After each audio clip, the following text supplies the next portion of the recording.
Hello friends, I'm Christopher. Welcome back to a garden named Bill.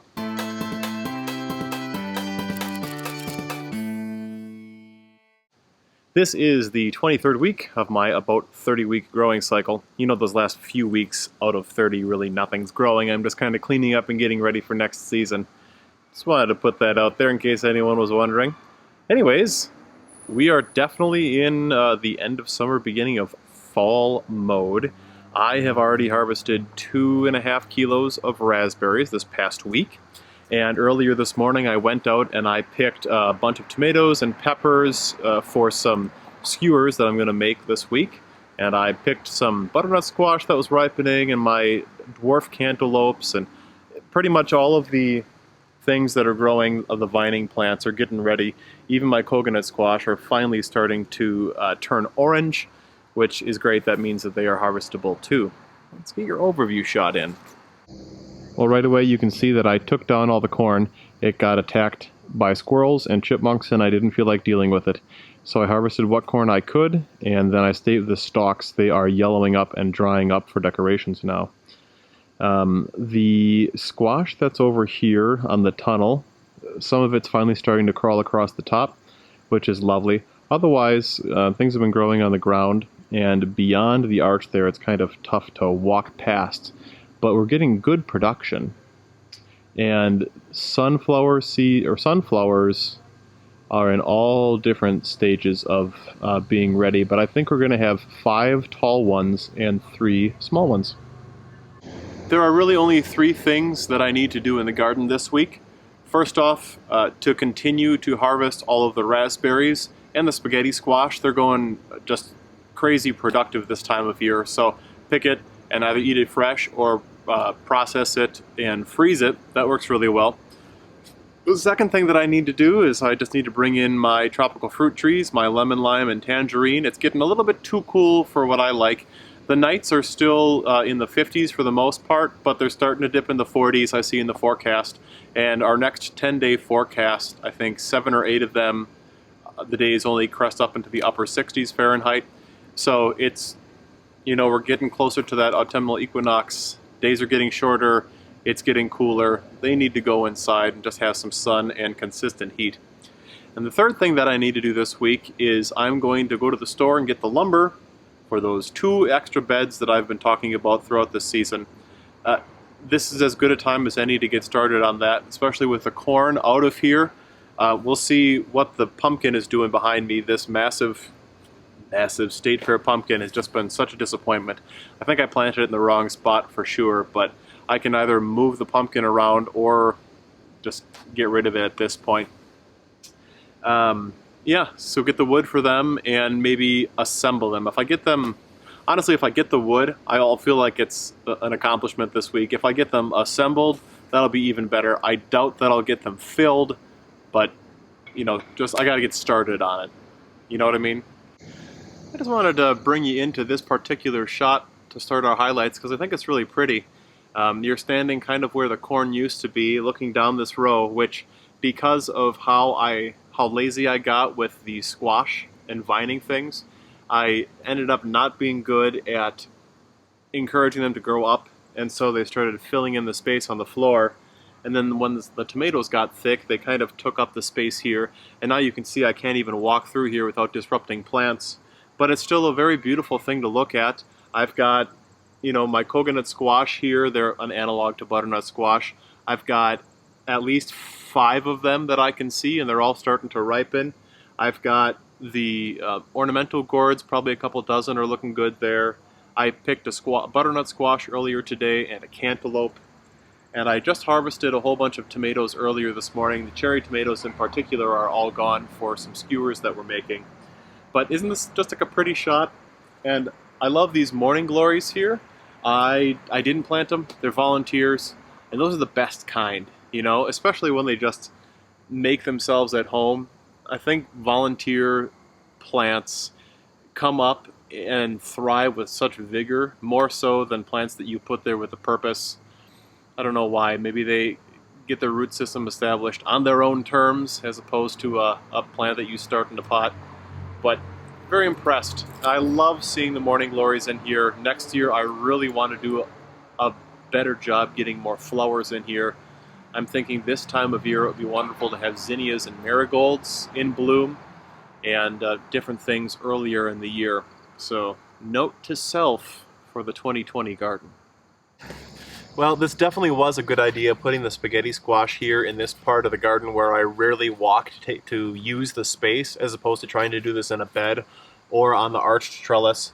And I mean, I got lots of good harvestable spaghetti squash, and last count I made, there were 9 of them that were getting this size. And as I'm walking around now, I'm seeing more that are maybe this size, so they just keep going. Fingers crossed that our first frost holds out for a little bit and I can really get a huge load of these.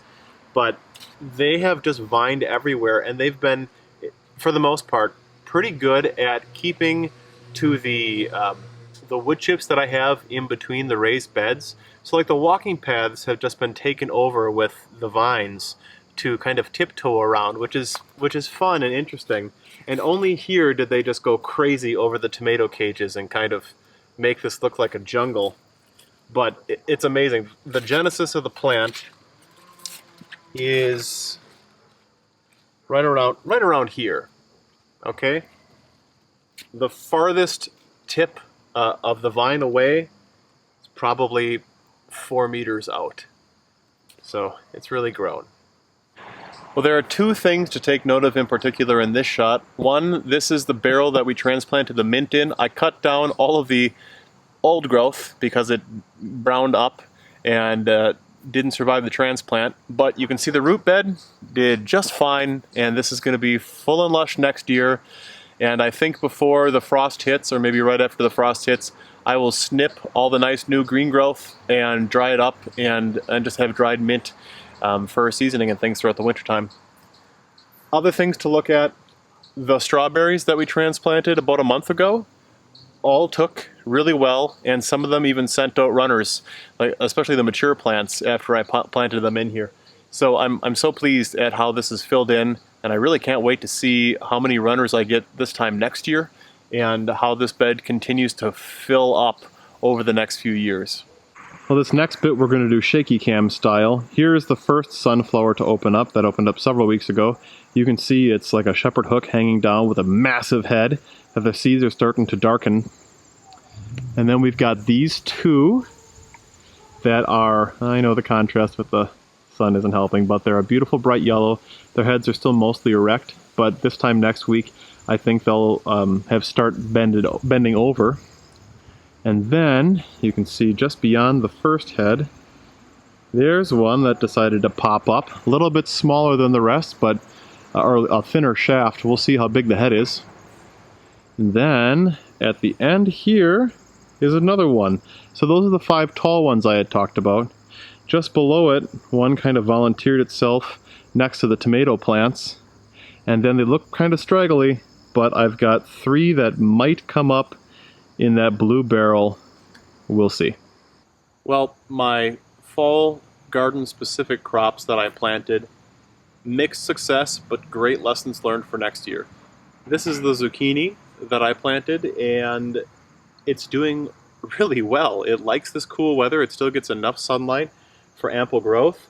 I think in another week and a half, we'll start seeing flowers get pollinated on this, if I had to guess. And I think we're actually going to get a couple of decent zucchini off of it. Fingers crossed. If I were to rewind time 6 weeks, I would have planted either 2 zucchini plants or like a zucchini and a yellow squash, something like that in this area to fill it up. The wax beans that I planted, I think the seeds were too old, or they didn't like my soil, whatever, not coming up. And the radishes here, they're almost ready to be harvested. I picked one.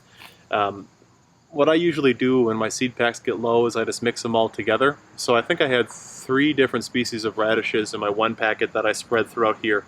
And, well, what are they? Like red lady radish or something like that, or a pink lady radish. Those are the ones that have a really nice spherical form to them. I plucked 2 of them already because they're ready a little bit earlier. And these ones here, I forget what they're called, but they're a deeper burgundy color and they have more of a long kind of bullet shape to them, and they take a little longer to mature. So hopefully we'll pull these out in another couple weeks, 2 at most, and be done with this bed. And by that time, leaves should start falling, believe it or not, and we can start mulching it. One quick shot here out in the orchard. I wanted to show you that the tying that I did 3 weeks ago now, all of the ties and the spreaders, except one tie over there, the method that I used worked perfectly. So I've just got these loosely wrapped around here. It's real thick wire, so nothing that's digging into the branches.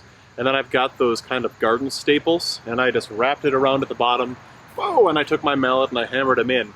And they've survived some pretty high winds and end of summer storms. I haven't had a single branch break, and I'm really interested to see how these do at the end of October when I, take the wire, not the wire, but take the rope off, see how well they retain that shape, or if they just bounce right on back. Of course, a garden tour of mine wouldn't be complete this time of year without noting the raspberries. I am out here literally every day or every other day picking and getting anywhere between 800 and 1,200 grams worth of raspberries. I saw them at the farmer's market going for $6 a pound. So, yeah, we're eating an expensive amount of raspberries, which is wonderful. This chunk here I picked 2 days ago, and you can see how many of them are just ready to be picked. They come right off, no struggle at all, and they taste spectacular. So that's it for the most part. To the about 200 of you who regularly tune in every week to watch my garden tour, I wanted to say thank you. It's always a pleasure. And I'm giving you a heads up that next year I'm going to be doing things very different. I've decided to take a little bit of time for myself and to change things up artistically. So instead of doing a weekly garden tour and other random videos, I'm only going to put out 12 videos in all of 2020. And maybe I'll start a little earlier on this, but I've decided once I hit 10,000 subs, which should happen before Thanksgiving, I'm going to switch to a format where my videos are much more narrative, and they have a subject for each video, and they're about 30 minutes long or so. So I've got a lot of ideas in mind, and I hope you'll still watch and enjoy those, so stay tuned. In the meantime, let me know how your garden's going, and happy growing. Bye, guys.